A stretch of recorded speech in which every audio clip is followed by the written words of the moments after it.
All right. And we live. Mics are hot, cameras are on.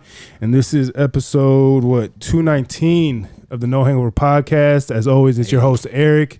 Make sure to like, subscribe, comment, rate, follow across all platforms. That's YouTube, Apple Podcast, Spotify, on Instagram at No Hangover, and on TikTok at No_hangover. Like the reels, comment on them. If you like what I'm saying, let me know. If you think I'm a dumbass, let me know too, and we'll have a little conversation about it, a little back and forth. But we got a guest today. It's been a few months in the making now at this point. Shout out to you guys. You guys are fucking amazing. Hey, shout out to you. You reached out and before we keep on going, introduce yourself, man. Shit. My name is Spazzo the Artist. I am from Cleveland, Ohio. I'm an artist. I'm a little bit of everywhere, but you would like it. I got music for everybody. Yeah. You feel? Yeah. So, you hit me up on Instagram, which I appreciate. And that's always, a humbling thing, when someone's reaching out to you, especially the way that you told me that you heard about me. You just, just some random person in Miami, which, that's always cool to hear that shit. It's always cool that, just some, check this guy's podcast out. He might be cool. And then, we was at Miami Live. It wasn't Miami Live. It was, Thank You Miami. We was at Thank You Miami, and for those who don't know, we were at an event, and I was asking some people about different things around Florida to get into, and they recommended you in another podcast. I forgot what the other podcast was, but the first one they said was look at No Hangover. They got some pretty dope content, cool conversation. Check y'all out. I was like, that look like a vibe. Yeah. Let me hit that guy. Let me hit that bro. Hey, whoever you are, shout out to you. I appreciate you if you listen. Thank you. Let me know, and I'll send you a shirt over or some shit. I appreciate that shit. But yeah, so here we are. You got a lot of shirts in stock? Yeah, I just read up, so I need to get those shits off actually. So I'm looking at like different events and shit just to, be a vendor and get them off real quick. I got shirts, dry fits. I got 3 different colorways of cotton, or I think that's like a polyester blend or whatever the fuck. I need one of those. And I got a few hoodies, yeah. So you got hoodies too? Yeah. I need a hoodie. How much are the hoodies? 30. Okay, I'm gonna get one of those. Yeah, word. That's fine. But yeah, so here we are, man. Drove all the way down from fucking Cleveland, Ohio too. So fucking shout out to you for that shit. Yes, bro. How is that was crazy. I guess, where to start the hustle of, I guess, the music and the art business. Like, where does that come from? What got you into being an artist? It's gonna sound crazy, right? So when I was young, first of all, I gotta say that one of my favorite artists, and I don't know if this is any type of segue, but is Eminem, right? When I was young, he was one of the first rappers I started listening to, because I was a weird kid. Like, I was listening to like rock music, pop music and shit. Yeah. I ain't started listening to rap until later, because like my family used to like push 50 Cent and Tupac and Biggie on me when I was younger, and I got tired of hearing it. You feel me? When I was like 8, 9 and shit. So then I came across Eminem myself around Just Lose It, when like he was making fun of Michael Jackson and shit. Yeah. And when I heard that, I was like, damn, this nigga's funny. This nigga's fucking awesome. And like, I looked up more shit. I was like, yo, I like this guy. And as I got older, I thought, if I could become a rapper, maybe I could meet Eminem one day. You feel me? Like, that's literally was the mindset of putting me into being a rapper. So like, boom, I make songs when I was younger. I found Eminem's quote unquote record label address type shit, and I called myself sending demos. I ain't know that you couldn't just send a demo to somebody. You feel me? I used to burn them bitches on the CD and just send them out. That shit would get sent back or whatever the case was. But return to sending. Yeah, type shit. It was so crazy. So boom. So after a while, I started meeting other rappers and shit, and we all started creating. We started going studio more and more, to the point like I forgot that the purpose was to meet Eminem. You feel me? I just started falling in love with what I was doing. Started losing yourself in the music. You feel me? No pun intended. You feel me? That was hard. That was hard. And it just turned into an artist. Well, at that time I turned into a rapper. Yeah. But like, when you get real good at your craft, you can start venturing off and playing with it. Yeah. And I realized I was more than just a rapper. How'd you start figuring that out? Was there like you wanted to start making your own stuff and, kind of like taking out having to go to a videographer guy or like a picture guy or like a graphic design guy and all that shit? Or was it just kind of natural progression of things? Natural progression. Cause like I would see everything else that was like going into music, like cover arts and all this other shit. And like there used to always be like apps back in the day where like you could edit pictures or whatever. Like not to the magnitude of what it is now, like with AI and all this other shit. So like I would like test the waters at like other like apps and shit. And like I would be making like my own covers. Like, you know, I'd be making my own album covers. I figured out how people were doing music videos, you know, so I was trying to find them programs. I bought a laptop. Like I literally tried to learn everything when I was younger. And this is all at like 15, by the way. Like, you know, I'm like 26 plus right now. You feel me? So like I learned a lot at a very, very young age, you know. And like I said, it was just self-progression. Which I mean, it's kind of what how things go now. Like it seems like, you know, you kind of have to start at a young age with, you know, especially, you know, I watch a lot of sports and things like that, you know. It seems like nowadays you kind of have to get your kid or get into sports at a very young age and start specializing. I feel like when I was younger, at least, you know, you could kind of, you know, play football when it's football season. Then when that's done, go play basketball. Then in the summer, go run track or whatever. Now it's like every sport is like kind of like a year-round thing. And then, you know, that trickles into, you know, music and the arts and things like that you kind of have to, it starts turning into a year-round thing. And if it's something that you really want, then it has to, you know, it has to kind of consume you in a sense. You got to keep up with it too. You got to keep up with yourself. You got to keep up with it and yourself. It's like, it's just like sports. It's like, it's one of them things that's like, you know, if you slow down just for a minute, like halfway through the season, like you not going to get as ahead as you think you are early on, you know, because you allowing other people to catch up to you. Because you are one of 100,000 million people trying to do the same thing you're doing. You feel me? Somebody is going to get past you that second that you blink a little longer than you should have. Yep. Ain't that the truth? Yeah. Is the art stuff, was that something that you were also interested in too as a kid? Like, did you doodle or like kind of, you know, do stuff on the side? And then, you know, like again, you know, natural progressions, you do the music. It's like, all right, well, now I got to do the cover arts. How do I do that? So was that something that was also kind of... Yeah, because I'm like real into anime too. So like I'll be drawing like anime characters all the time. I used to get in trouble for school because I used to doodle all over all my work and shit. Like I'll be you remember the OAT, the OGT and shit. Like I don't know if it's different in Florida, but like your state standard testing, like it was FCAT. So that we had our version of that, and I would be doodling and making comic books during that. You feel me? Like it was bad. Worst time possible. Bruh, crazy. Worst time to be doing it. You know, it was crazy, but.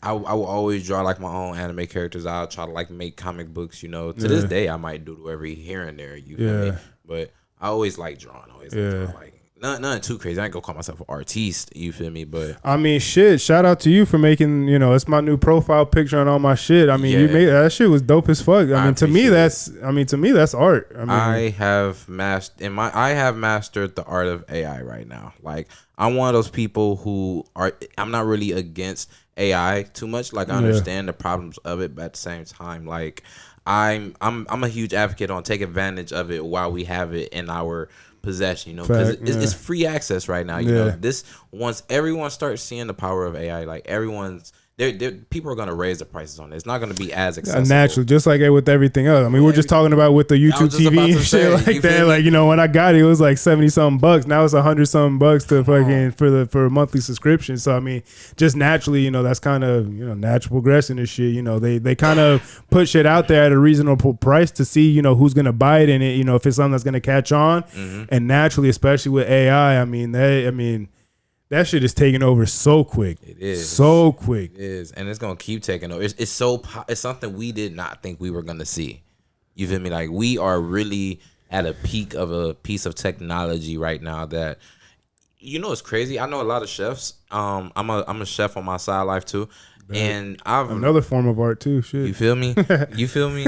And then I found out a lot of people actually like find their own recipes using AI now. Like you can literally ask AI, help me make a so-and-so that looks like so-and-so. And then it'll tell you, and every ingredient. Like, AI is ridiculous, brother. Oh, that shit. And, like, I use it for, you know, for the podcast and, you know, kind of very marginally.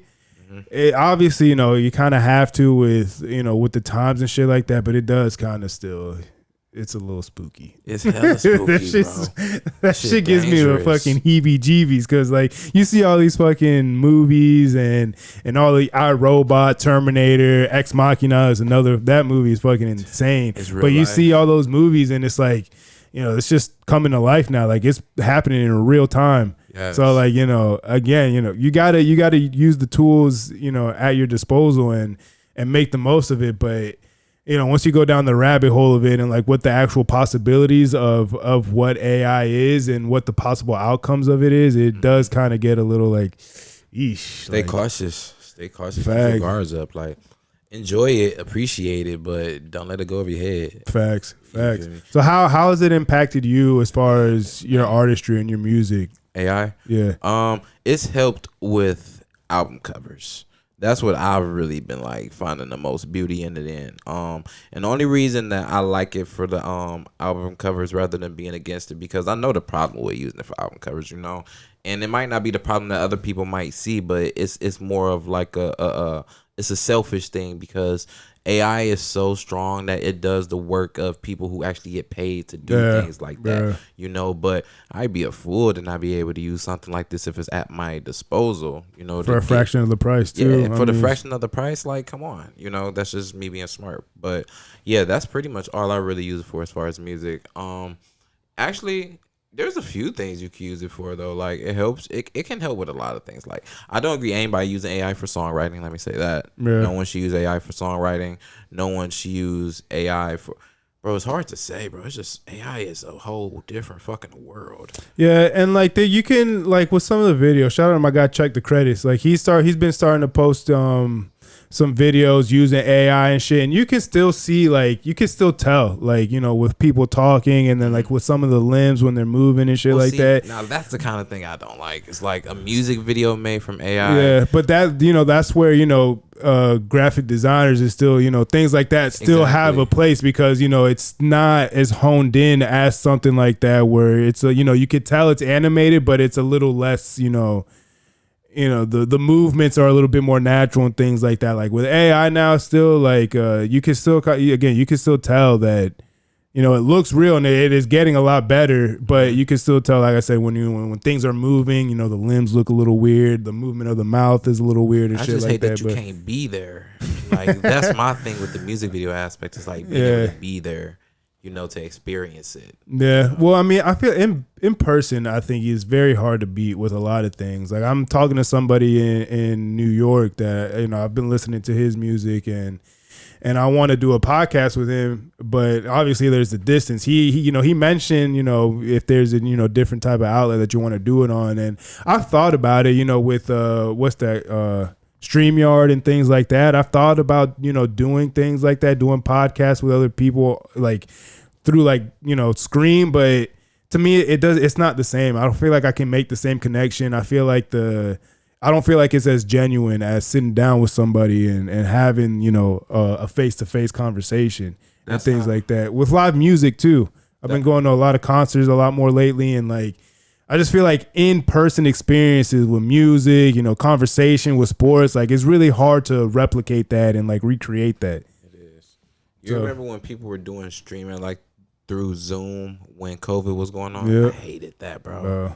I hated that. Not streaming, but like podcasts and interviews. Yeah. Like I hated it because it's like it didn't feel as natural. Yeah. Well, I mean, when that's your source of income, you gotta maneuver with the times a little bit. And now, you know, we're 5 years removed from COVID now, so you know things are a little bit back to normal and shit like that. But you know, when that's your main source, you gotta do what you gotta do to make that money. And you know, I feel like with certain podcasts, like obviously like true crime stuff and things that are a little bit more niche like that, you know, you're kind of talking about something that you're not really, you know, having guests on and things like that. Those can keep on going, but you know, when you're doing, you know, music podcasts or you're a podcaster that has guests on, I could imagine it definitely, you know, kind of fuck the rhythm up a little bit. Cause at that time, like we were barely a year in at that time. So it was me and 3 of my friends that started it.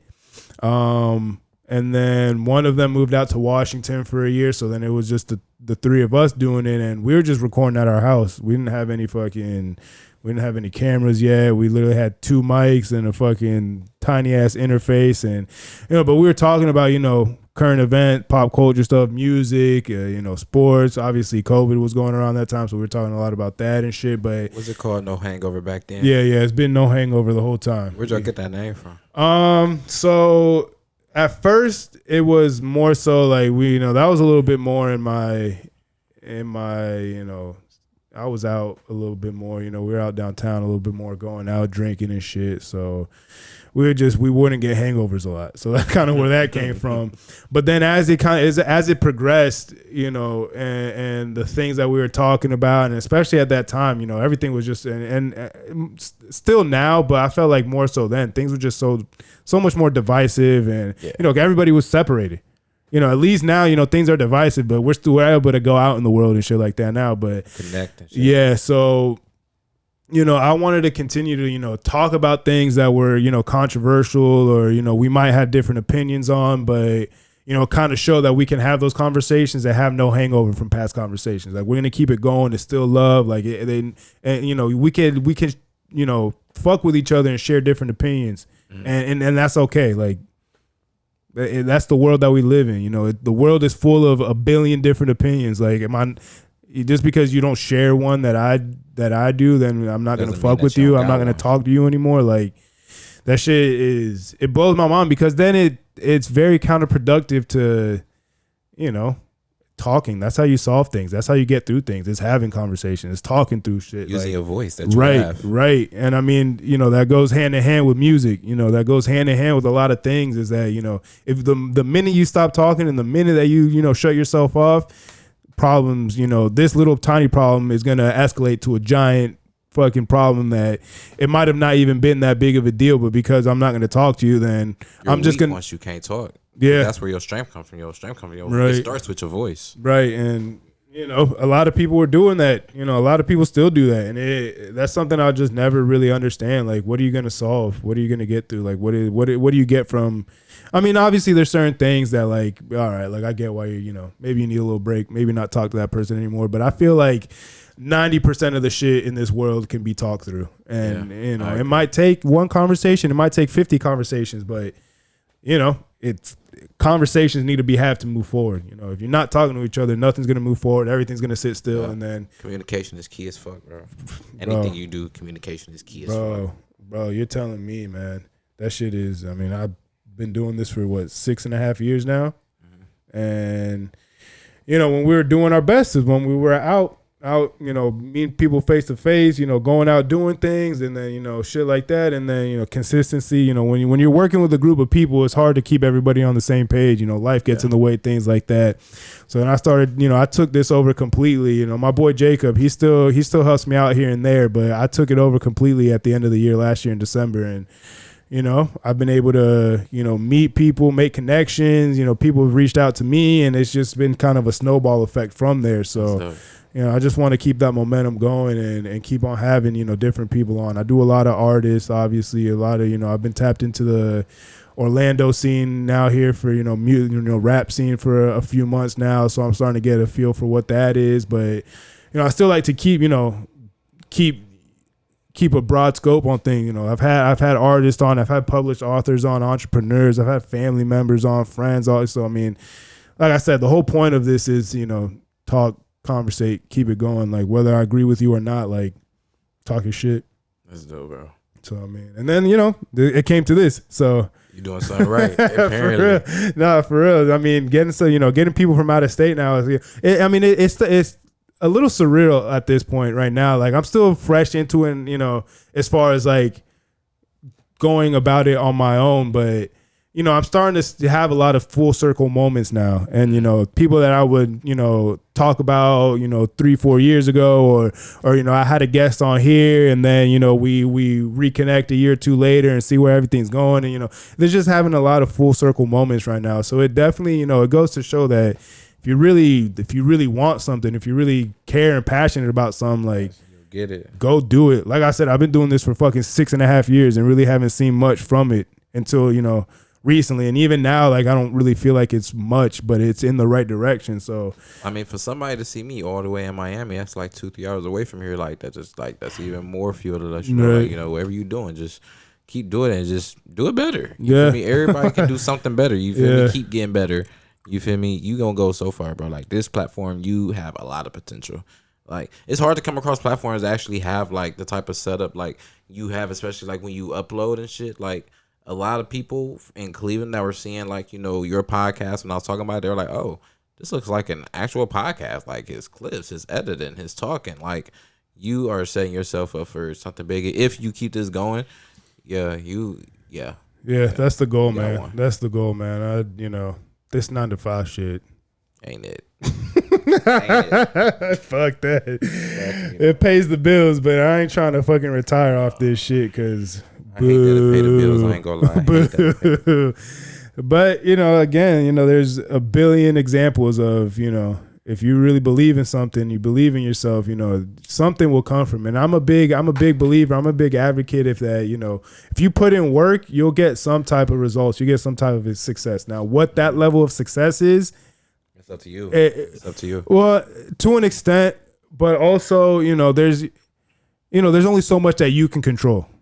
So like you'll see some success. Now, you know, again, whether it's the highest of heights or it's, you know, enough that you can live off of it and feed your family and pay your bills and live financially free, or, you know, it's enough that it's just making you a little extra money on the side, you know, that, you know, I feel like success is very, you know, it's from person to person what success is and what they view success as. But, you know, if you put in some type of work, you'll see some type of results. And if you put in no work, you'll see no results. And, you know, it really is that simple on that level. So, you know, I would say that's my, you know, if, you know, when people ask me for advice or ask me what it is, whatever, that's what I tell them. It's like, fuck, if you believe in it, you like it, you love it, you want to do it, that's really, that's it. Go do that shit. So manifest it. Yeah, I mean, real big on manifestation. Yeah. I've been fucking talking your ear off right now, but has there, you know, what were some like key moments in your path so far to get to this point? Like, you know, was it, you know,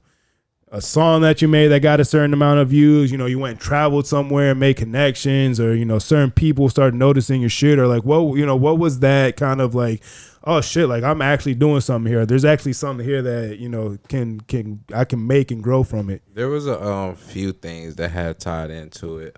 One of the things that happened early on, I had a song called Speedo a long time ago, and like back when like there was this thing called AMVs, or like animated music videos. Okay. And, like they used to do real good on the internet. So I had dropped a song to like a Naruto AMV, and that bitch I got like 300 something. Okay, yeah, I know what you're talking about. So you take like the clips from the actual show and you just put your song on that shit. I fuck with those. Those are pretty. I had one of those made. It had got like 300,000 views, and it had got me a lot of followers at the time. So that shit was kind of dope. And then it the shit started to make a little bit of noise in Cleveland and shit. So I had started getting more recognized by award show that we got in Cleveland called the Ohio Entertainment Awards. And in like 2016, I had got like best new artist of the year. Oh damn! At that award show. Yeah. Next year after that, I won it again at another award show. You know, I was best new artist 2 times in a row, and that kind of had like my momentum going. You know, I had auditioned at Amateur Night at the Apollo at New York City. Oh damn! I performed outside. I got that video on YouTube. That had brought me some attention. Auditioned at like America's Got Talent in like 2017. What was it? It was another song that snapped, a song called New Era. I had a couple like songs that were like snapping every here and there. Yeah. But like always knew like different marketing ways to like make shit pop, you know. Somebody had taught me about blogging and like that you could reach out to different bloggers, and I had ran out to a good one who was connected with a lot of different blogs and shit. So nowadays, even to this day, we keep in touch, and like she won't hesitate to like blast me on another blog every here and there, or like getting a hold of somebody, you know, that can, you know, take my music or my career, you know, to another level, you know. So I have a huge SEO presence that kind of helps out. the marketing aspect of how to get the song out, And I'm huge on spending money to make money, I'm real big on ads. Scared money don't make none. It don't make shit. You feel me? Yeah. And I had dropped a lot of money on an ad a long time ago, and that brought me so much traffic that stuck on with me for a very long time. TikTok too. I had went viral on TikTok before. That helped out. That brought a lot of attention. Like, I would call it, I'm not gonna call it luck as much as it was me being in the right situations at the right time, or just being blessed, dog. I mean, strategic luck, I feel like, is a thing. I mean, you gotta position yourself in certain ways to be lucky. I mean, definitely. If you're doing something but not really putting your shit out there, it could be great. It could be the best shit ever. But if you're not really putting it out there, then you're not gonna get lucky. You're not gonna get the right people to see it. If you got something and you believe in it, it kind of goes back to that. You got to put it out there, and then that's when you get quote unquote lucky. But again, it's that too. But it's putting yourself out there, getting in front of people, getting in front of the right people, getting in front of the right eyes. You're not going to do that if you don't go out in the world or market yourself in some type of way. Like that's how the ball starts bouncing your way a little bit. And then I fucked that up too, though, for myself though at one point though, because like, around that time when shit was going, I had stopped making music. I stopped everything for like 3-4 years. Like, I had went like real quiet because like I had started going through like a depression. I had gotten to a relationship that was like 4 years strong, and it was extremely toxic. And it was very hard for me to like create. It was very hard for me to make music, and it just wasn't a good situation, So it fucked me up from doing music for like. Yeah, about 4 years, and like every here and there I would drop something, and I always kept some type of audience. Like it wasn't like they didn't really do nothing. The songs didn't sizzle because it wasn't like, you almost got to believe in your music, when you put, not almost, you got to believe in your shit, and like people could tell like I wasn't believing in it. I was just putting it out to put it out. Yeah, you feel me? So going through the motions type. Real bad. It wasn't literally until like last August where everything really started to pick back up, like, because I felt a hunger in August, and that, mind you, that relationship was back like 2-3 years ago. Like, I've been like doing my own thing since then, but like around August, it's just been like the hunger I felt back in 16 type shit. You feel me? Just more money to do shit now, more outlets, more connections. I know how to network. You feel me? That's something I wasn't that good with back then. I was learning it, but I didn't know it the way I know it now. So even being gone all that time, it was what I needed. You feel me? I came back as a much stronger, hungrier artist than before. I'm like 2016, but way more of a threat though. Yeah. Like, you feel me? Like, that's, bro, experience is a hell of a thing. You can have all the tools and all that shit, but sometimes you got to go through life to really be able to apply those things. And that's, one thing that I'm a big advocate on is, experience is the best teacher. Like, again, you could be as prepared as you think you are until you're in the fire, and then you don't know how prepared you actually need to be. Mm-hmm. And then sometimes it sets you back. But then if if it's something that you really want, then you take those lessons and apply them. And, now I got my ass covered this time because I'm ready for A, B, and C, not just A and B. You know what I mean? So I seen the whole alphabet down the road. I'm ready for every letter. Forward and backwards, like shit. Nah, but for real, I mean, relationships definitely are, man, they can put you in a great headspace, but equally put you in such a shitty place if it's not the right person, or if they're not pouring into you the way that you feel like you're pouring into them. And man, that shit can tear you the fuck down and just own you. Yeah, and when you're in it, you don't even realize it sometimes. Yeah, that'd be the problem right there. Like, you don't even realize how much shit you in until you really sit back and realize, damn. Yeah, I'm in some shit right now, bro. What am I doing wrong? How the fuck did we get here? Yeah, no, that shit. Yeah, no, I've been through my fair share of shitty relationships, and it takes a toll on you. And again, you don't realize it until it's like you kind of have had enough, or there's just like a turning point in the relationship. Like, oh, like this person isn't who I want them to be, or who I thought they were. Like, who they were when I first met them. Or yeah. So it's like, whoa, like, and then you look at your fucking watch, fucking, like you said, 4 years passed by. Like, oh, what the fuck? Like, have I been doing this whole time? But you grow from it though. Nah, like, for sure. That's the one thing I will say. Like, I don't care how anyone's situation ends for the most part. Yeah. For the most part. There's always the outliers. You feel me? You're typically going to gain something from that, whether it's a knowledge of some sort, maybe something spiritually, physically, mentally, emotionally. You'll gain something from it. For sure. And you always got to look at that because that's a lesson that you wouldn't have gotten in life no other way. Yeah. So. And I feel like when you don't, again, there's always those outliers. But I feel like the people who are kind of like stuck in it are just that, and they don't, they're looking to point fingers and looking to fucking, holding grudges, holding resentment and shit like that. Like for me, there was like a point in my life where, and I feel like it happened to me relatively young that, I had a lot of resentment, mad at this person, mad at my parents, mad at so and so for whatever reason, and it just started. I just felt it like really starting to like kind of like come to a boiling point where it's like, all right, like I really have two choices. I can keep on with this shit and keep on blaming everybody else and do this and do that and fuck the world and all this, or I could just fucking let it go, start anew, start with a clean slate, build the relationships that I want, put in the effort that I want, and if it's reciprocated, great. If not, then the relationship goes where it goes, and at least I knew I tried. And exactly. Bro, that's all you can do is try, man. And that it really does make a difference though. Like you see people, and I know people close to me that you can see that are holding on to resentment and shit like that, and it's like, man, like why? Like, what's the point? What does that do for you? Like, and it sounds cliche and corny as fuck, but it does more damage to you than it does to anybody else. Because 9 times out of 10, that person's probably not even thinking about you anymore. They don't fucking give a fuck. They're off living their best life, and you're over here for real. And you're over here still fucking all grumpy and mad and shit for nothing because they fucking moved the fuck on. Bro, you gotta wake up, man. Bro, it's just. But I ain't gonna lie though, if you ain't ever experienced heartbreak, bro, like you'll never know the pain. Like that's like you said, bro. Like it's fucked up when you just sitting there moping and shit when they done moved on. But like I ain't gonna lie, bro. When you not been hurt like that, bro, like sometimes it be hard not to do that. Sometimes, dog. No, I mean, and you got to. I feel like that's kind of the natural order of like you have to grieve a little bit. You have to get through it. And my heartbreak, like you said, that shit is. There's not a lot of thick feelings that you can compare to that shit. It's not, but it helps when you got somebody like what you said, like when you got someone who can be there and be like, bro, this person already moved on, bro. Like you gotta pick yourself up, bro. Like it helps when you don't have that person.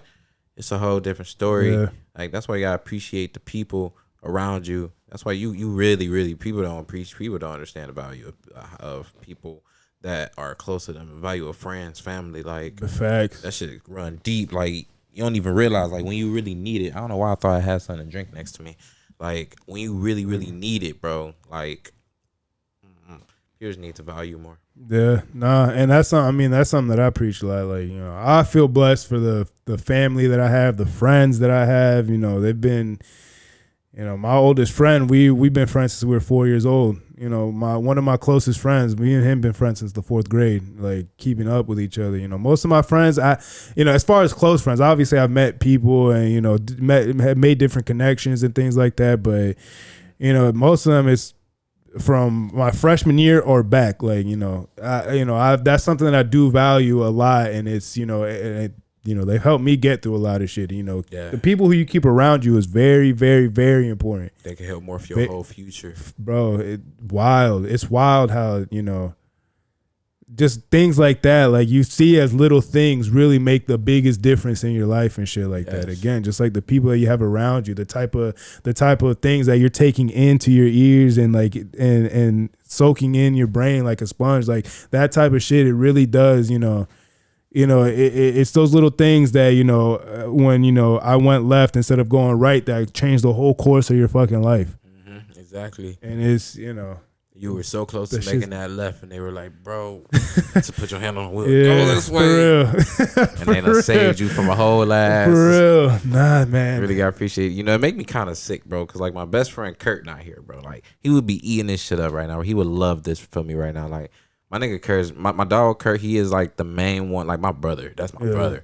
He was with me when this shit like damn near all started. You feel me? And like to know that we out there, like guys are out in Florida right now, kicking it with a dope ass podcast, me and dope people shooting content, bro. Like he would be eating this particular moment up right now. Y'all would be vibing.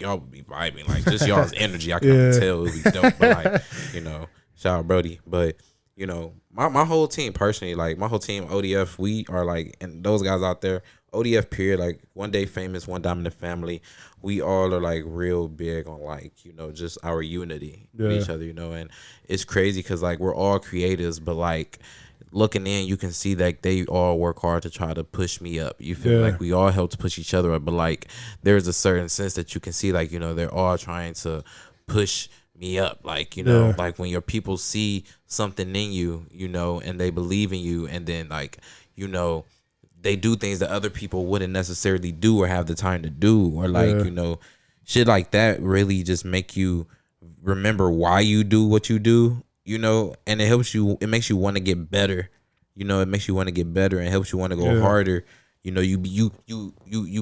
get this new purpose. Not only just for life, but like for life and everything else that you do, and I mean ego too. I mean you got to have people that are willing to check their ego, and you got to be able to check your ego too. I mean that's one of the biggest killers in creativity and shit like that, is when somebody is thinking they're too hot or they're too much to do this, or this is beneath them and shit like that. And it's like, nah, you got to be able to be the general and the soldier, motherfucker. Like, you don't know when your time's going to be called. When it's called, go ahead, lead, and it's your time. It's your turn to do shit. But when it's not, you got to be able to fall back and do the, do the little dirty work, do this, do that. And,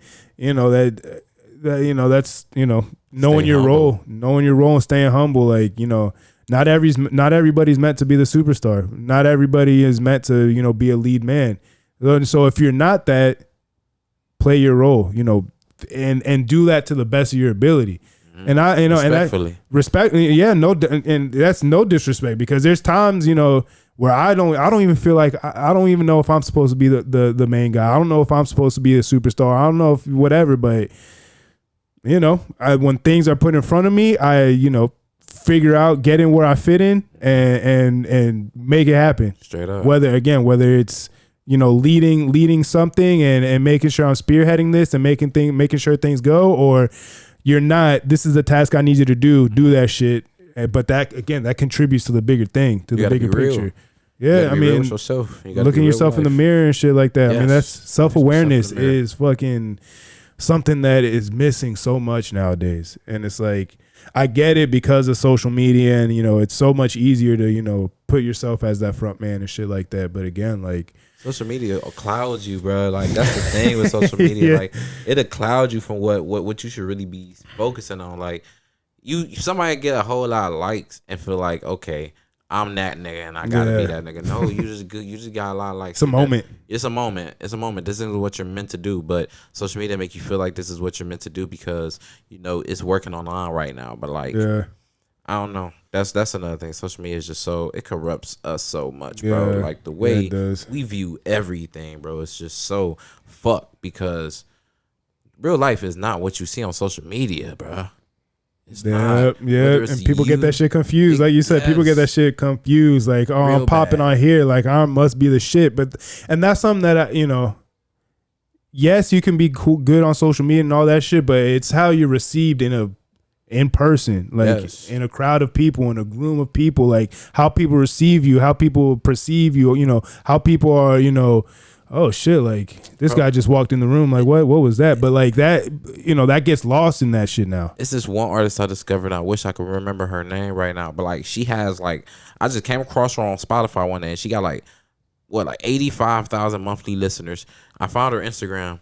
She only got like 9,000 followers, but like her shit booms on like the music side. On her YouTube goes a little crazy, but her Instagram isn't big. But then there are people with like 30,000 followers with way less numbers than her. That just goes to say like the social media is an illusion. You feel me? It's not what you see. People also will fucking go and like buy followers essentially. And shit like that's that. huge too. So I mean, it helps to an extent, but again, like nothing beats like just naturally growing. I mean, obviously in life, but on social media, like engagement is such a big thing. And if you, like you said, if you have 30,000 followers, but you're only getting like 100 likes, like, all right, well, then what the fuck is that? Like out of 30,000, right, like you only get 100 people. These metrics like crazy, the numbers don't add up. So that comes down to marketing right there, bro. If like people don't know how to market, bro.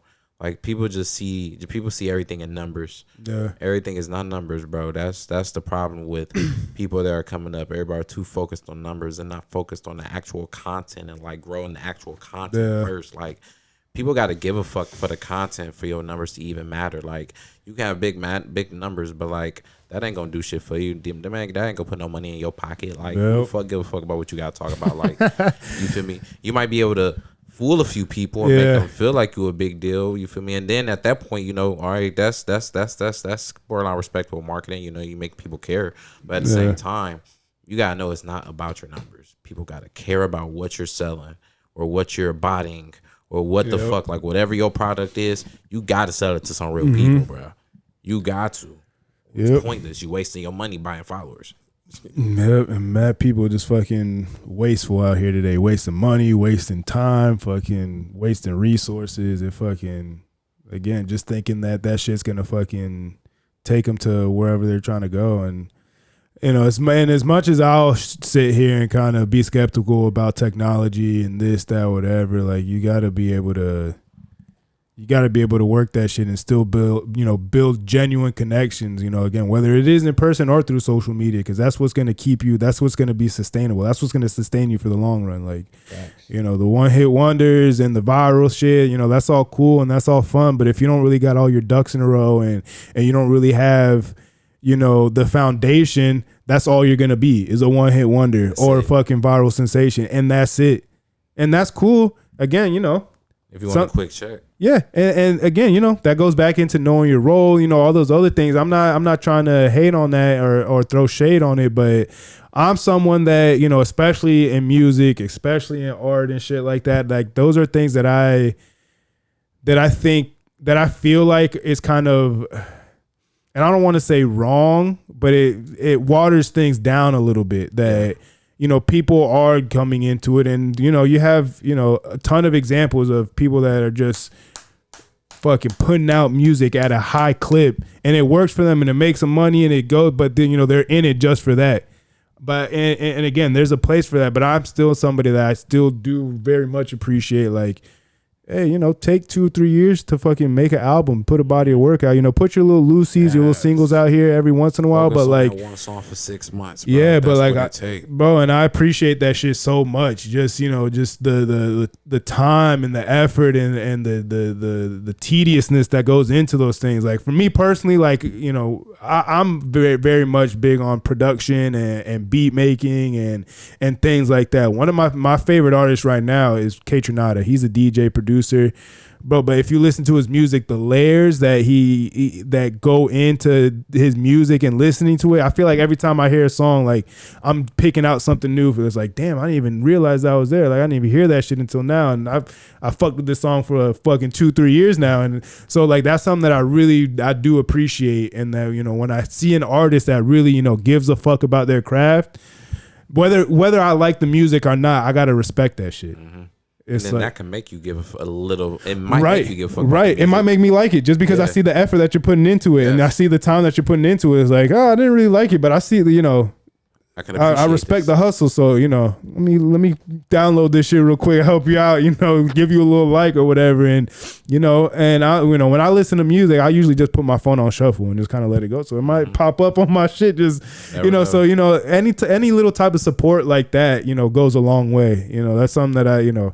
A little like, a little comment here, fucking subscribe there. Borderline said something that my dude Astro said yesterday when we was talking. Like sometimes your environment matters when you listen to music, because some songs hit better in different settings. Facts. You feel me? I might not like your song when I first hear it, but like if I got my shit on shuffle and I'm just walking somewhere and it just hits the right vibe, you know, I might like it in this moment. You feel me? You never know. Nah, for sure. I mean, there's been a ton of times where I'll go through an album like, or I'll listen to a song like just, off rip, I'm listening to it and I'm just, I'm at work or I'm in the gym and I'm kind of, or whatever. And my head's not just really in it completely. And I'm just listening. Oh, okay, well, whatever.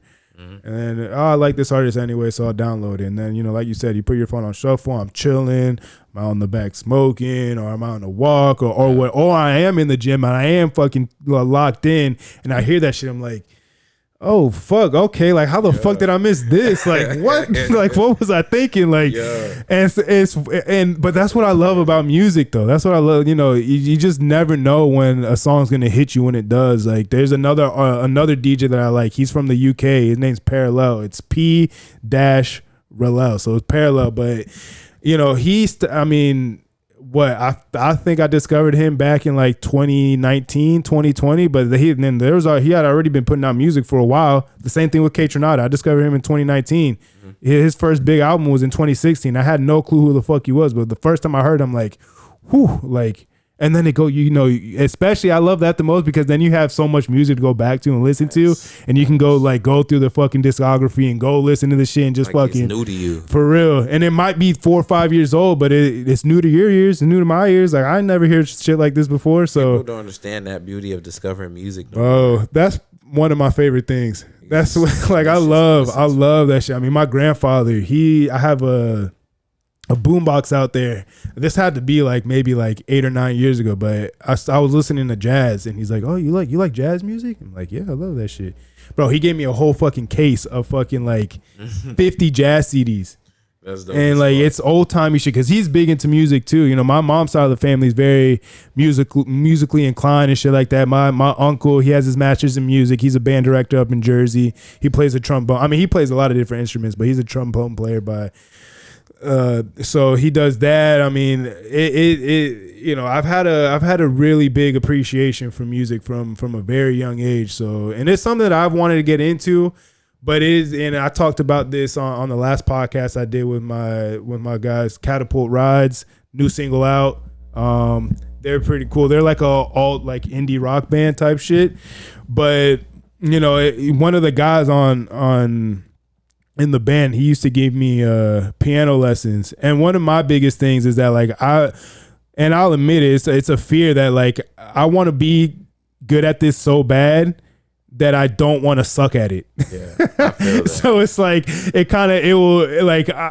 I'm self-sabotaging myself essentially, that I like, because the piano, I mean, I know how to play my chords and all that shit, and like I'm somebody that I play stuff more by ear than reading music and shit like that. So like that's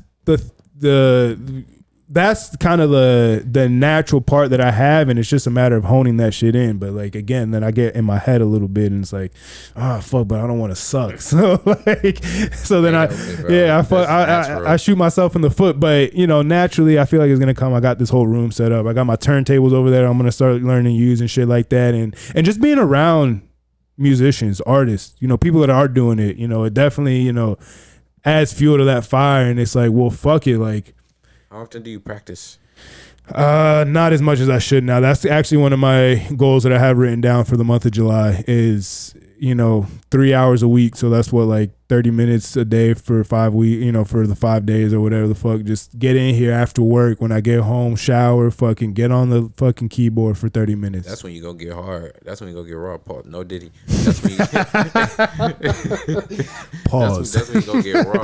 Because like you go be doing this so much, like you not even go notice you're growing. And and it was the same thing with this podcast. The only difference is that I came into this podcast with no expectations. So it was a lot easier to do it, and I don't care if I look dumb. I don't care if I fall on my face, because I came in with no expectation. And then it just kind of naturally turned. Yeah. And then, but again, it is harder when it's something that you want to be good at, and something that you kind of like are hungry for. And it's like, fuck, but I don't want to fuck up. Like, I don't want to be bad, or like, obviously just like when everything else, you're going to have your fucking bumps in the road and shit like that. And I feel like it's a lot easier to get derailed that way when it's something that you're putting so much pressure on yourself to be good at, and you have that one mistake and like, oh well, I fucking suck. And it's like, nah, dog, like just like with everything else, like just like with riding a bike, you're gonna fall down a couple times, but once you get it, like you still you don't forget that shit. That's how legends are built. Like, no, there's not one legend in this world who just went into this saying, okay, let's go into this and let's crash and burn. You know, Yeah. nobody wanted to fail coming in. Yeah. Everybody wanted to be good, but if you fall and you stay down, that's what makes you a loser. Facts. You Facts. know, only you can keep yourself down. But if you keep getting up, like motherfucking any fucking legend in this world, Muhammad Ali, Mike Tyson, Wow. yeah, Got him up here. any legend in this world, Jay-Z would have flopped, Nas would have flopped, Wayne M would have flopped. You feel me? Anybody, bro. You Kobe, and Michael Jordan, LeBron. You fall down, you get back up. That's what's gonna make you a winner. Oh man, I mean, I know a little bit of a side note, but you're from Cleveland. Are you a LeBron or MJ fan? What's what's your take on that? Well, I'm not a sports guy. Oh, so I I'm bet. not I ain't gonna piss nobody off. You feel me? I ain't a sports guy, but Fair enough. Fair enough. I do fuck with LeBron though because you know that's my time period. Yeah. Michael Jordan too, because I grew up on watching him a lot too. Yeah. I did watch basketball growing up. I just never really got into the sport of it. So those two are like the two I would watch, I would really pay attention to the most when I was watching basketball. Yeah, I mean the greats and shit like that. Musically, I mean, I know you said Eminem, but like, is there any other artists, you know, artists that you listen to growing up, or you know, artists now that you're like, you know, that kind of are your top people that you listen to outside of your own music and outside of your own people? I got like some weird influences, like, and when I say weird, I mean like, you know, they wouldn't be the influences you would hear grouped together, like, you know, Kid Cudi, not even because he's from Cleveland, but like just because of the type of music that he makes, the type of artist he is, you know. Fucking Bone Thugs, you know, not from because they're from Cleveland, you feel me, but just because the impact. I didn't even know they were from Cleveland. Really? Oh shit, yeah, no. Yeah, Bone Thugs and Harmony. Oh, they're from Cleveland, Ohio, but you know, just because of the way they rap, because of the impact they've had, you know, Jay-Z, Nas, you know, like artists like those early on, but then like you look at artists now, you know, I see people like Wiz Khalifa, you know, who is like. Personally, I see him as like the modern day. Well, I used to see him as the modern day cool kid. That's why I used to call him. Like the way he just moves, just dope as fuck. Yeah, I fuck with Wiz Khalifa heavy. Fucking Taylor Alderdice, one of my favorite mixtapes. I'm telling you, bro. That shit is a classic. Anytime I could play that shit anytime, and I have to, like I said, I play my phone on shuffle. Anytime one of those songs come on, I can't skip this one. Fuck, that shit is a fucking classic. Anything from there, Cushion Orange Juice. Anything from around that time, bro, it's just like peak Wiz. Like that's when I was like okay, this is who I vibe with. This is my vibe. Yeah. It was the same thing with Cudi. Like I kind of shared a similar vibe with them. You know, and they kind of like those two in specific kind of like brought out the vibey side of me. Yeah. Like, I'm just like so, you know, stellar like as an individual. You feel me? And I get that from like watching people like them. You feel me?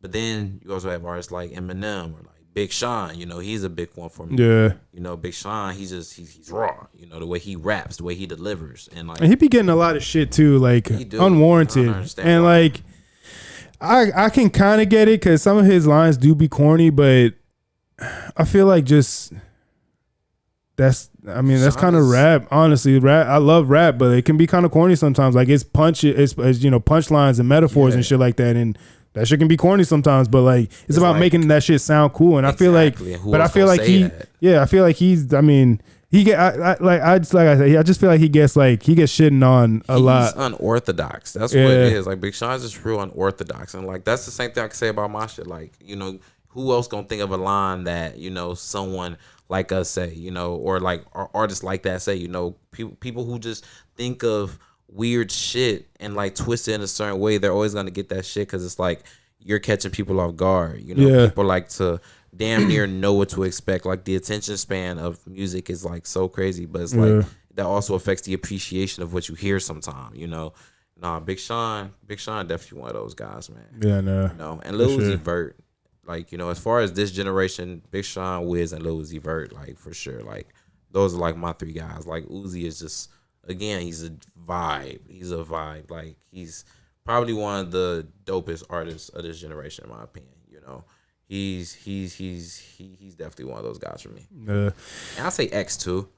X, I mean he's had a big influence. Obviously, you know, gone too soon, but he definitely, you know, in the short amount of time, he had a ginormous influence. So yeah, he did. He did. But like all those artists you heard me name, like that's what I guess makes my sound so different, because like I have all those influences. Yeah. Like it's all merged into one artist, which creates like this monster fucking artist, which I feel like I feel like I'm a monster fucking artist. Like I never like really like had the type of confidence I do nowadays. Like that's another thing too. Like I always used to lack confidence early on as an artist, and like, a lot of my friends and people around me would like tell me like, you need to really give yourself more credit. You got to kind of realize, excuse me, realize the type of artist that you are, the type of music that you make, and really make people, you got to believe it for other people to believe it. Honestly.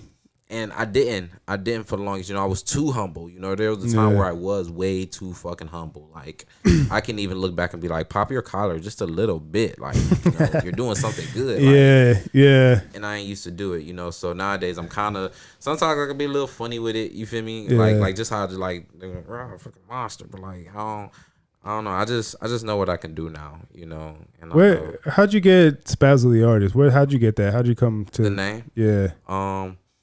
So I used to have like a little temper when I was a kid, and like I used to like spaz on at like every situation. Like I used to get mad at everything, like just tweak the fuck out. And I had just made it, but turned the weakness into a strength, because it really was a weakness. Like it almost got me kicked out of school a few times. It made me lose a lot of friends and shit, like as a kid. So I was like, let me call myself Kid Spaz. At the time it was Kid Spaz, and then I would get older a little bit, and I dropped the kid. And I just called myself Spaz. It was just Spaz by itself. My sister heard that. She ain't like it. She say Spaz. Make you sound like a spaz. Like, that shit corny. Throw something fancy on there. Oh, Spazzo. Like that's hard. I was like, that made a difference. That made a difference. That little all right, man. Spazzo. I fuck with that. So it was Spazzo for like years. Like it was Spazzo for like years, up in like, I think since I was like 19, 20. And I just added the artist recently, maybe about a month ago. Actually, I just threw the artist on there. But yeah, it used to always be Spazzo. There used to be like this Italian restaurant that would pop up on Google before me, and it was called Spazzo with like S's and shit. Yeah. And I was like, bro, I gotta beat that shit. Like I gotta get above it, And at some point, I did get above it. And whenever you typed in Spazzo, I popped up way before that Italian restaurant. And I was like, we made it. But then it also made me realize there were other artists named Spazzo in the world. And I was like, bro, what the fuck? So I was like, okay, I'm the Spazzo that has the most attention for what I could see right now. Yeah. I need to make my shit stand out. The artist. There's only one Spazzo, the artist. There you go. That's how it came about. Yeah.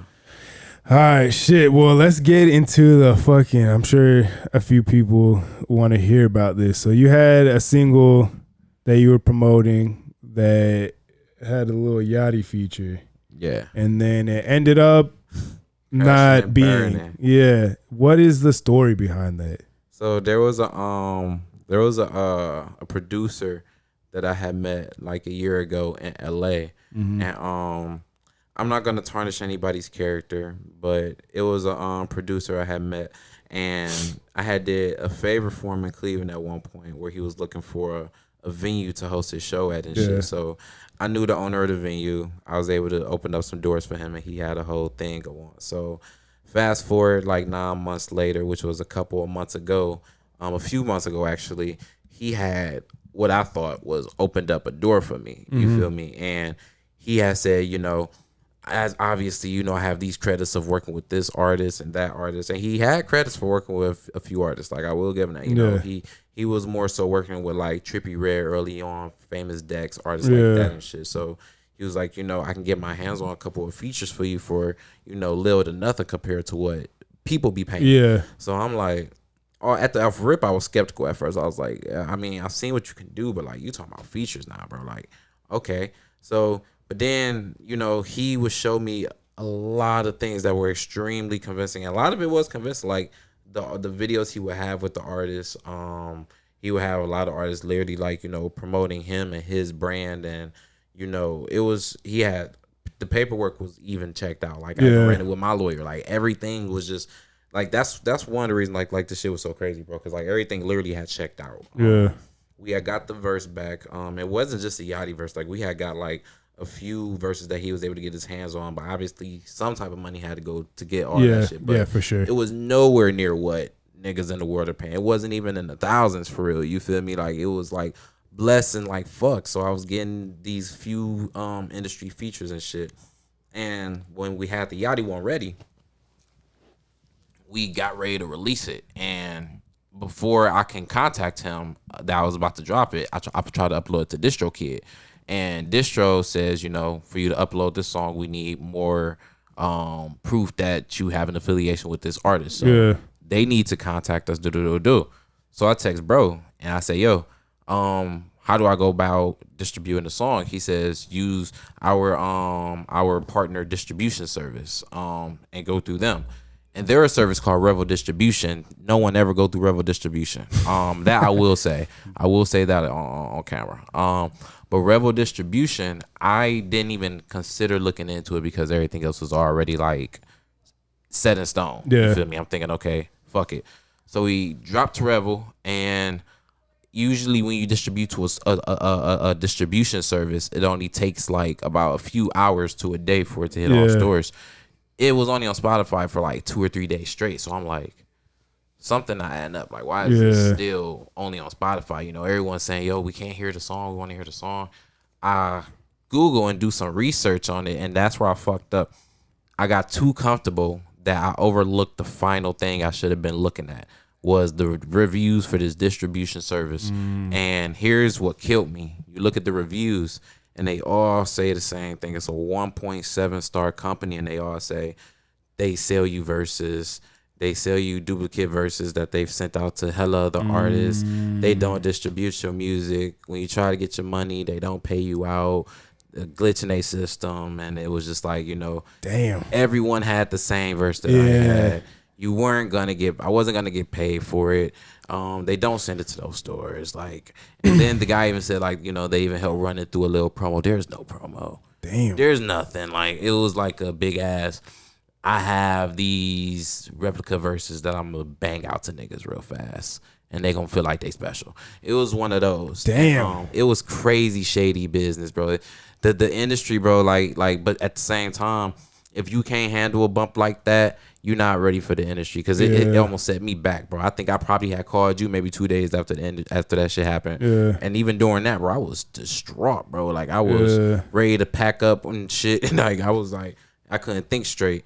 And then, you know, I was able to like get my mind back right, and, you know, really think about, you know, how I should have went about this, or how I can go about this moving forward and shit. But, you know, it was definitely, and even this morning, that shit just disappeared off of Spotify today. Damn. Like, the one streaming service that it was on, that bitch going off of Spotify. I was like, I was actually happy about that. Yeah, I was about to say, that's like, probably, you know, better, you know, help you close a chapter. Like, yeah, you feel me? I don't have to have no connection to it no more, you know? So it was a letdown, you feel me? But, you know, my supporters and my fans, my friends, family, everyone around me, everyone was very like, you know, there for me. It was, you know, they helped make the situation so much better. You know? Everybody was telling me, bro, like, that goes back to having the right people around you. Yeah, man, you never know when they come in handy, man. Like, when they be there for you, bro. Like, they really picked me. I was like, you know, fuck that. You don't need no industry feature, bro. Keep going crazy. Like, you was going crazy before the shit. Yeah. Don't let this, you know, I needed that.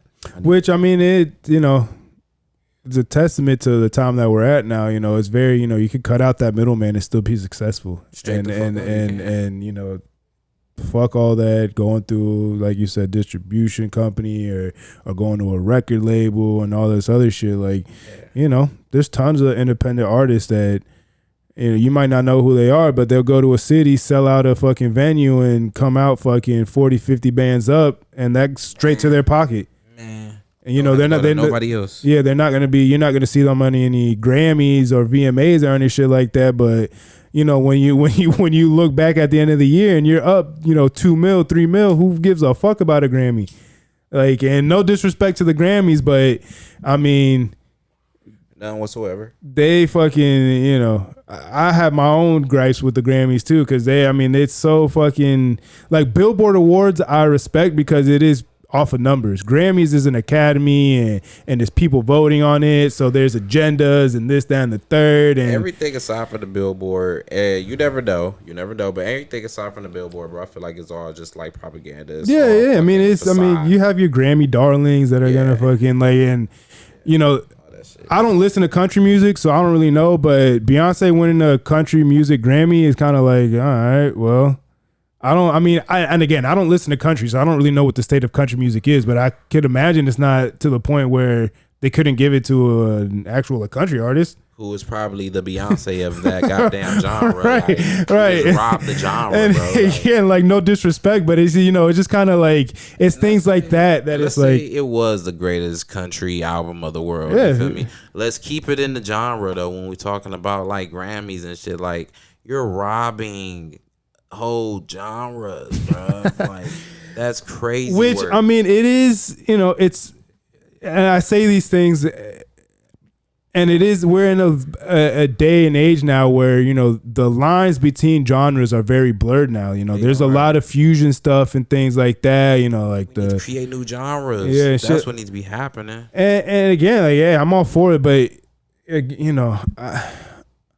I wouldn't say I'm a purist, because I do like that. I think music is one of the most collaborative things out there. Like, when people start getting all butthurt about they're biting me or they stole this or whatever, it's like, bro, that's the field you're in. It's music. Like, somebody's inspired by somebody that's inspired by somebody. Like, at this point in music, like, it's going to be very, very, very difficult to create your own sound that you created solely off of just you, and not, off of something you heard or something that might be already out there that you didn't hear, but that's just already out there. Like, there's so many people in music now. So like, but again, just with the award shows and shit like that, I do feel like it gets watered down a little bit with shit like that. I mean, and I will say, and again with Macklemore too, when he won Rap Album of the Year in 2014 or 2013, and Take Care and Good Kid, Mad City and all these other fucking great albums were out, and it's like,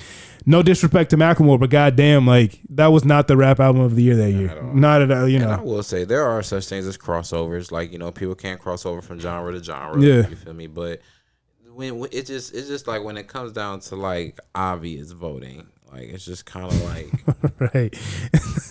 Right. It's like, come on now, like, the answer was clear and y'all still fucked it up. How did you do that? Like, I don't know. And I was talking about this on the last podcast I did, one of them, that the fact that Cardi B's Invasion of Privacy won over Astroworld blows my mind. And again, this is not disrespect. This is not me throwing shade, but like, Astroworld is a better album. I don't care what anybody says. Yes, maybe Flowers, man. Maybe, Invasion of Privacy, it did have big tracks on there. It did big numbers and things like that. But like, when I'm looking at an album of the year, I'm looking at the body of work in its entirety, and the impact that it had. Right, not just fucking moments in the album. I'm looking for the whole fucking, like, that's what an album is. Yes. Like, so it's like, people don't see that no more. Like, albums aren't what they used to be anymore. Now, people see an album and they just want to know if they can enjoy it for the moment rather than it having replay value. Mm-hmm. You feel me? People have lost that replay value of shit. Like, they hear something and they want it to turn them up in that moment. Yeah. I don't understand that. How can you? And that's why music is so recycled now. Like, I mean, not even recycled, but like, that's watered down. Not even just watered down, yes, but like, why is just so much out now? Yeah. You feel me? There's a new superstar born every day because niggas get bored of music every day. Like, you hear an album one time, you're not gonna come back to it. You're gonna look for the next thing to give you a new high. Facts. I mean, that's a great way to put it. It's like a fucking crackhead looking for their fix. Like, you just fucking forever reaching that high, but you're never gonna get it. Forever reaching that first high, but you ain't never gonna get it. Another artist that I really do like, that I listen to, and I feel like he has a lot of replay value. Don Toliver is an artist that I mean, he and all the albums that he's put out to me have progressively gotten better. And have progressively, nice. He definitely, again, he takes time, and he is somebody that he does put out music albums more specifically a little bit more quicker than, the 2 year at least. I think his last 3 albums are all a year apart. Mm-hmm. From Life of a Don, what was after that? Lovesick, and then Hearthstone Psycho. I think they're all a year apart, so 3 years, but. I mean, to me, every album's gotten better. He's very conceptual, so he has themes to his albums and things like that. And there, to me, it's things that you can go back to and listen to again, and then, it hits as hard as it did the first time you heard it. And that goes back to that consistency too. You got to keep putting out music. You can't just stop. You as long as you keep feeding music, you're gonna allow yourself to keep getting better, and people are gonna see your growth. Yeah, they're gonna appreciate you more and more. You go keep winning new people. Mm-hmm. You slow down, you miss that whole window that you could just grab the whole audience. Facts, man. Yeah, no, that's definitely it's a double-edged sword in that sense. Again, with the social media, you can, and cutting out the middleman. Yeah, you can, just put out your own music and shit, but the business is tricky, bro. Yeah, but then it adds that extra obstacle of instead of competing with people that are signed to labels and things like that, now I'm competing with my neighbor. I'm competing with the dude down the street because, again, everything, you could do it from your phone. You could sit up in your house now and shit like that, which again, I love it. It's a good thing, but I am a big believer that, the cream is going to rise to the top. The best, if you have talent, you're going to outshine everything else around you. But it just makes it does make it a little bit harder in the sense of now, to get the right eyes on you, people have to sift through a lot of bullshit and have to go. But again, if you got the talent and more so than that, but you got the consistency as well with it, then, you're going to shine through. You're going to get yours. Again, you're going to see a level of success. So, it just... Again, like most things, it is kind of there's good and bad to it. It's a double-edged sword. I'm all for, giving people the freedom to do what they want, but then, it does put a lot of bullshit out there. It's this kind of sucks. And it's blocking, Heavy. Yeah. So, it is what it is, but it makes things a little bit more interesting. It makes, it opens the field up. And again, it gives opportunity that might have not been there, 5, 10, 15 years ago to people that, so. Question. I had a big question. Who is Airwick? Oh, that's me.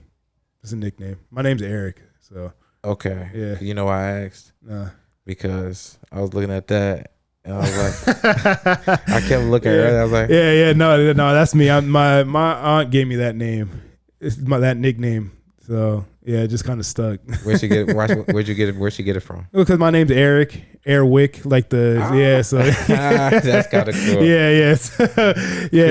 I was looking at her. I was like, I know that episode didn't ever say Airwick. That's got to be somebody. Yeah, no, that's a nickname. That's one of my many nicknames. So. That's right. Yeah, man. Yeah. That's lit. But shout out Pickle Rick. Shout out Pickle Airwick. Yeah, shout out to my dog Nikki.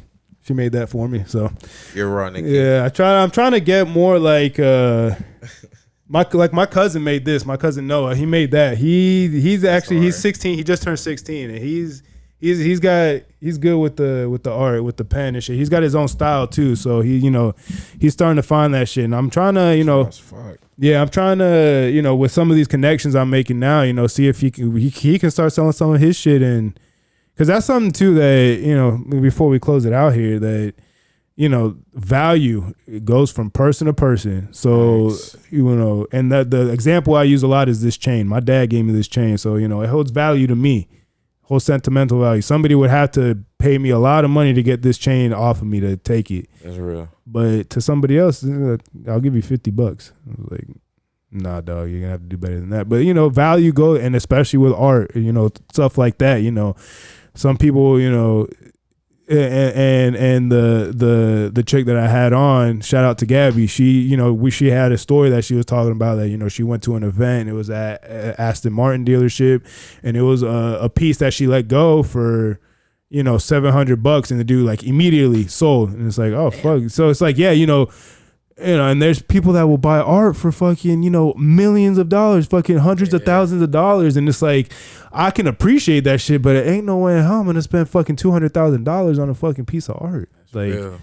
But somebody will. And that's the beauty of it. That's the beauty of value. That's the beauty of, the free market, is that if you're able to sell your shit for however much you could sell it, somebody's going to, if you put a value on it, somebody might see it as equal or might even see it more and want to give you more for what that is. My one boy Evan back at Cleveland, he sell Pokemon cards, and he be letting them go for $250.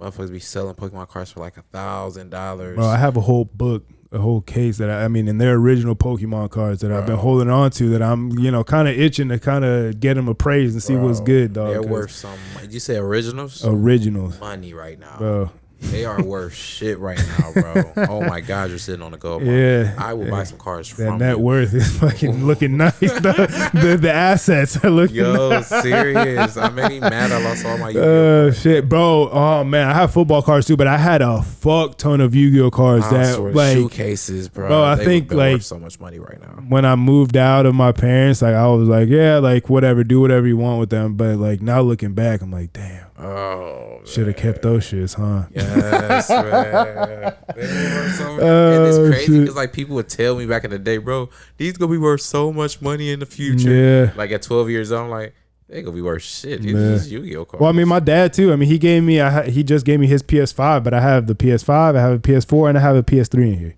Oh. It's like he's like, hold on to those though. If you don't want them, if you're not gonna keep them, give them back to me, and I'll hold them. But if you're gonna keep hold on to them, I'm like, no, hold on to them. Because like, they gonna be worse on you. Right? I Shit. my 2 and my 3. Just wait. I'm gonna let them. I think I'm gonna bubble wrap my 1. I'm gonna bubble wrap it so it don't get dusty. But like, yeah, bro. Yeah, no, the PS3 and the PS4, I have the box for it. So it's, you know, the PS3 sitting in the box. And they still work. One of the PS3, I got to get a new remote because both of them are kind of fucked up, but they still work. They turn on and you can still play the games on that shit. So you go sell them now, sell them for a nice ass price because they're gonna be worth so much more later. Yeah, so value. It's a fucking. It fluctuates from person to person on what the shit is, but. Facts. I valued this time. I value fucking, you reaching out to me and making this connection. I feel like, good things can come from this. That Cleveland to Orlando connection, you already fucking know, my God. That conversation's about to be crazy too. We're about to make some shit happen. Yeah. So, I appreciate you. You're great people. Bro. This platform, great. I appreciate it. It's gonna grow. I appreciate it. It definitely, I've put a lot of time into this, so it feels good hearing that the hard work's starting to pay off. So I appreciate that. This episode, part 1 of episode 218. Make sure to like, subscribe, comment, rate. Check us out on YouTube, Spotify, Apple Podcasts. We're on Instagram at No Hangover Podcast, at TikTok or on TikTok at No_Hangover. Like the reels, comment on the reels. Let me know if you like it. Let me know if you hate it. Leave comments and we'll go back and forth in the comments. I will respond. Spazzo the motherfucking artist, I appreciate you. This is going to be, like I said, a connection that I feel like is going to, be good for the both of us. So anything else you want to say before we sign out? Yeah, new music on the way. The summer just started, so we're about to make it a big one. Follow me on Instagram at Spazzo the Artist. Look me up on all streaming platforms, anywhere you digitally stream, purchase, or listen to music. Spazzo the Artist, everywhere. Yeah. Super Shout lit. out to No Hangover. Hey, this is part 1 of 218. Everybody love everybody. Deuces. Good Looking shit. awesome, bro.